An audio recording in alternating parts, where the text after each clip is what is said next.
Hello friends, welcome to Vantillu pure ways. మనం ఈరోజు నిమ్మకాయ పులిహోర ఎలా చేసుకోవాలో చూద్దాం. ఇది అమ్మవారికి ఇష్టమైన ప్రసాదం. మా ఛానల్కి సబ్స్క్రైబ్ చేయండి. ఇప్పుడు నిమ్మకాయ పులిహోర చేసుకుందాం. స్టవ్ వెలిగించి బాణలి పెట్టుకుని దాంట్లో కొంచెం హీట్ అయ్యాక ఆయిల్ వేసుకోవాలి. అమ్మవారికి కనుక మనం పప్పు నూనె వేసుకోవాలి. పప్పు నూనె చాలా బాగుంటుంది పులిహోర. నూనె కొంచెం వేడెక్కిన తర్వాత అందులో 3 స్పూన్లు వేరుశనగ గుళ్ళు వేసుకుందాం. ఆ తర్వాత కొద్దిగా మినప్పప్పు వేసుకుని వేయించుకుందాం.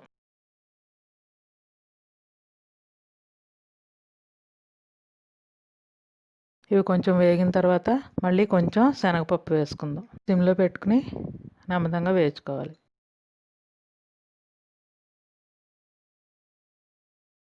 వేయించుకున్నాక మళ్ళీ 1 స్పూన్ ఆవాలు వేసుకోవాలి.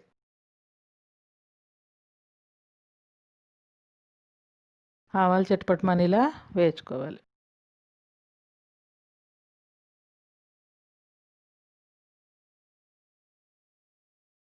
ఇప్పుడు 1 స్పూన్ జీలకర్ర వేసుకుందాం.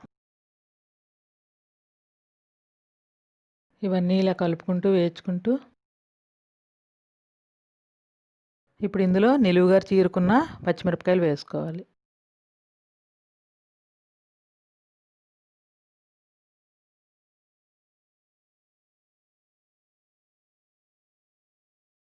అవి ఒకసారి కలుపుకుని ఒక చిటికెడు పసుపు వేసుకోవాలి.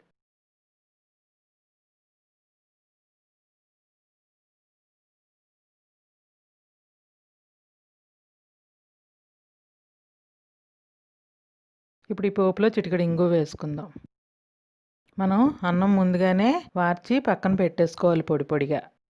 అలాగే నిమ్మరసం కూడా గింజలవి ఇందులో అప్పటికప్పుడు పిండితే పడిపోతాయి కనుక ముందరే కొంచెం ఉప్పు వేసుకుని మనకు ఎంత కావాలో అంత నిమ్మరసం పిండి చిన్న కప్పులో పక్కన పెట్టేసుకోవాలి. ఇప్పుడు ఇందులో పోపు వేగిపోయింది. ఇప్పుడు ఇందులో ఓ ఎండుమిరపకాయ చిక్కి వేసుకుందాం. దాన్ని కూడా కొంచెం కలుపుకుని వేయించుకుని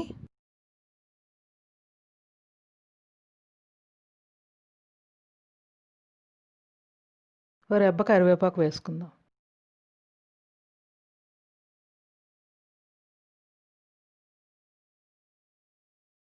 ఇలా పోపు వేగిపోయిన తర్వాత ఇందులో మనం తీసి పెట్టుకున్న అన్నాన్ని కలిపేసుకోవాలి.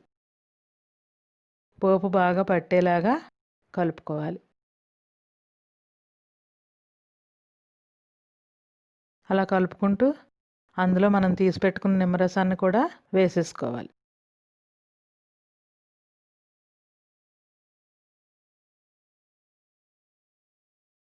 నిమ్మరసం విడిగా తీసుకుంటే కొంచెం చిరుచేదు వచ్చేస్తుంది. కొంచెం ఉప్పు కానీ పసుపు కానీ వేసుకుని అందులోకి నిమ్మరసం పిండి ఉంచుకుంటే ఫ్రెష్గా ఉంటుంది.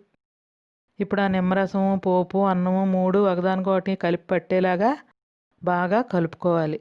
పైకి కిందకి ఇలా తిప్పుకుంటూ కలుపుకోవాలి.